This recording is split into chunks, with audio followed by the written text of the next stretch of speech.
Deontay Wilder says he is aiming to rip open Tyson Fury's cut in their rematch. I'm going to quote the Bronze Bomber directly. He says, he's very vulnerable. When he gets hit on the chin, it's a wrap.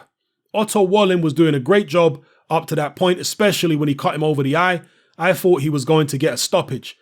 It looked like it was 3 inches wide and 2 inches deep. That's the worst cut besides the Klitschko and Lennox fight. That was the worst cut I've seen in my life. I can't wait. I hope they heal well, and I can't wait to see Mr. Fury. That's not my problem if he's not ready. He signed a contract. That's his problem. He better be ready. No matter what he does when he fights me, the cut is going to open right back up. I'm going to pop it right back open. He can get plastic surgery, duct tape or staples, super glue or hot glue, cement glue. He can even go get some of that flex glue. It ain't even going to matter. So those are the words of the Bronze Bomber looking to target that injured right eye of Tyson Fury, as he should. Whatever weaknesses your opponent has or perceived weaknesses, you should be looking to target him. I remember when Lennox Lewis fought Gary Mason back in it was the early 1990s for the British title. Gary Mason at the time was like 35-0, and he was ranked, I think, in the top 5 in the world.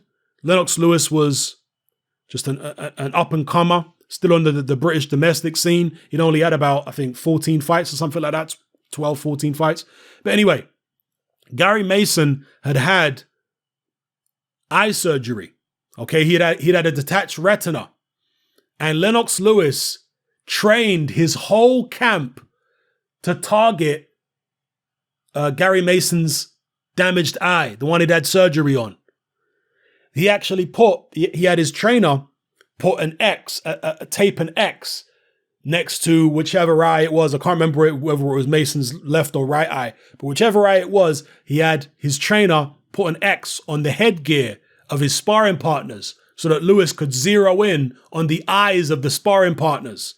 Yeah, whichever eye, was damaged of Mason's, whichever side it was. He trained specifically to damage the guy's eye, essentially to try to blind him. I think I even remember Pepe Correa. Excuse me, no, that was Pepe Correa talking about the Bruno fight. No, I think Lewis was still with John Davenport, excuse me, when he fought Gary Mason. But still, Lewis trained, and I remember Frank Maloney talking about this. He was the one, I think, that talked about them putting an X, taping an X to the headgear so Lewis could hone in on the eye of his sparring partners. Basically training to try to blind the guy with legal blows, but targeting that injury. That's how vicious boxing is. Yeah? It is, like Daniel Dubois said, it's kill or be killed. Hopefully, we pray that nobody gets killed in a boxing ring, obviously. Yeah, that's why we have doctors and referees and all this kind of stuff. But the mentality of the fighters who go in there is vicious at the top level. Lennox Lewis going for Mason's eye, and he got his eye as well. Gary Mason's eye was messed up after that. I think he had to have more surgery after that Lennox Lewis fight. Yeah. Now, obviously, Tyson Fury doesn't have any detached retinas or anything like that, but he's got scar tissue now over that right eye, which will probably never fully heal. Even if they go for plastic surgery and all that kind of stuff, normally when a guy gets a terrible cut like that, it's going to reopen and reopen and reopen. So he needs to protect that side of his face. Yeah. Deontay Wilder, as I've said in previous videos, he needs to box more with Tyson Fury. He needs to jab with him more. As the old adage goes, you can't hook with a hooker, but you can jab with a jabber. Deontay Wilder needs to jab with Tyson Fury, and he needs to target the eye. Yeah, he needs to, just as Lennox Lewis did with Gary Mason, put an X or something next to his sparring partner's right eye on their headgear so he can get his jab honing in on their eye like that. Cut it open. Oh yeah, that's what you got to do, man. You got to go for your opponent's weaknesses, whatever they are.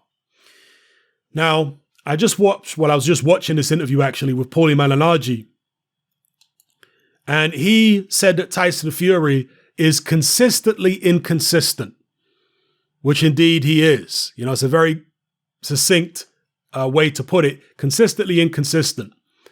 That he tends to lower himself to his level of opposition or raise himself to his level of opposition.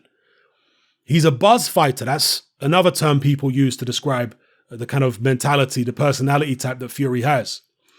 Deontay Wilder needs to be cognizant of that. Yeah, you can't go into a fight expecting it to be easy every time. Sometimes you'll go into fights expecting an easy one, and it will be easy.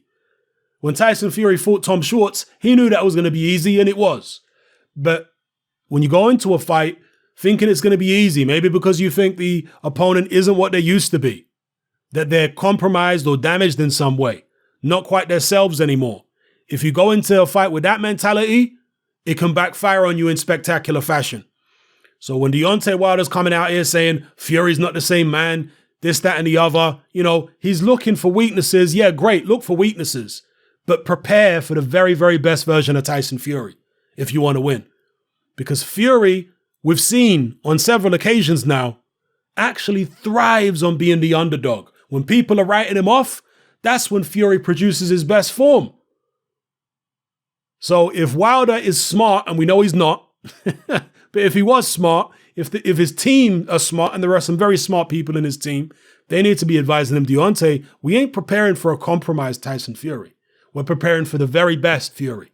Even better than the one we fought first time around. Yeah? Because he is that kind of guy who will rise to the occasion. Another thing Paulie Malignaggi said is that if you look at Fury's career prior to Klitschko, there was nothing that he'd done, no performance that he'd produced, which would lead you to believe he was going to beat Klitschko. Obviously, some people did pick him to beat Klitschko, but in general terms, this is what Paulie Malignaggi was saying, that there was no performance prior to him beating Klitschko, which was so spectacular that convinced everybody he was going to beat Klitschko. But yet when he fought Klitschko, he raised his game to a whole new level, which most people had never seen. That's the kind of fighter he is. And same situation right now. I mean, he fought Sefer Safiri and Pianeta. He didn't look good against Pianeta. He raised his game when he fought Deontay Wilder. Going into the Vladimir Klitschko fight. Joey Abel, I mean, that was against the journeyman. He didn't look great in that fight, to be honest. He got clipped a few times. He looked clumsy. Derek Chisora and Christian Hammer, very similar fights against guys who came forward in straight lines, who didn't do anything sophisticated. So they were good performances, but neither one of those guys was anything like Klitschko. The last time he fought a guy who could actually box prior to Hammer and Chisora, had good boxing skills, world-class boxing skills, was Cunningham. And against Cunningham, he was on the floor in the second round. So there was nothing in terms of an elite level win against a good boxer or a top 10 win against a good boxer. There was nothing that Tyson Fury had done prior to Klitschko that suggested that he was going to beat Klitschko. That strongly suggested it anyway. He'd always shown flashes of talent, and I was really impressed by his fight against Kevin Johnson. That's what really impressed me. The way he dealt with Johnson, the movement and the speed, the combinations. That's the one that really got me on board with Tyson Fury in terms of how talented he really was. Ironically, it was right before the Cunningham fight where he nearly got taken out in the second round. But still, consistently inconsistent is a good way to describe Tyson Fury. Do not underestimate the guy, because he thrives off that, Mr. Deontay Wilder. Hey, at the end of the day, Wilder is his own man, and if he chooses to underestimate him, it's him who's potentially going to pay the price. Let me know what you guys think in the comment section below. Deontay Wilder going to target Tyson Fury's cut. I know we've had a lot of talk recently about the viciousness of boxing. We've obviously had some deaths in the sport. We had Robert McCracken recently talking about how he knew Anthony Joshua was concussed, but he let the fight go on. There's a lot of people expressing outrage. Look, this is an outrageous sport. We want it to be as safe as possible. That's why we have doctors and medics and referees and all this kind of stuff to protect the fighters. But understand that this is vicious. Yeah? You can't look at boxing from the point of view of a civilian and expect the fighters and the trainers and the participants to also behave and think like civilians. They're warriors. They don't think like the average Joe. They don't even think like the average amateur down your boxing gym. These are men competing at the elite level. All right. So their mentality is not going to be like people that you know. It's going to be more extreme because this is an extreme sport. I know Chris Eubank Sr. has waxed lyrical about this for years, about being severe and being extreme. He's been saying this since the 90s, Chris Eubank Sr. But it's true. You have to have a mentality which the general public don't really understand. And if they knew the true extent of how extreme your mentality is with regards to boxing, a lot of them would be shocked and taken aback. So most fighters keep a lot of what they think in their head in because they know it would be shocking and it would probably embolden or give fuel to the anti-boxing campaigners if a lot of fighters really told you what was going on in their head in a fight or going into a fight, you know? So anyway, Deontay Wilder targeting Tyson Fury's cut. That's what he's supposed to do. That's what he's supposed to do. Let me know what you guys think in the comment section below. It's happening. I'm out. Join me on Patreon. I upload a minimum of 2 podcasts every single week, covering a wide variety of controversial topics, as well as live stream Q&A sessions. Take a look on screen right now at some of the podcasts I've produced so far.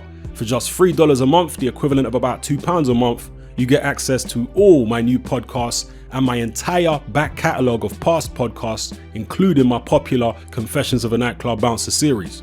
You can listen on your computer or on your smartphone or tablet by downloading the Patreon app from the Google Play Store or the App Store for free. The Patreon app also allows you to download each podcast in MP3. For less than the price of a cup of coffee, you get access to dozens of hours of exclusive content. It's easy to sign up, there's no contract, and you can cancel at any time. So come and join our community of free and critical thinkers by signing up with me here on Patreon today.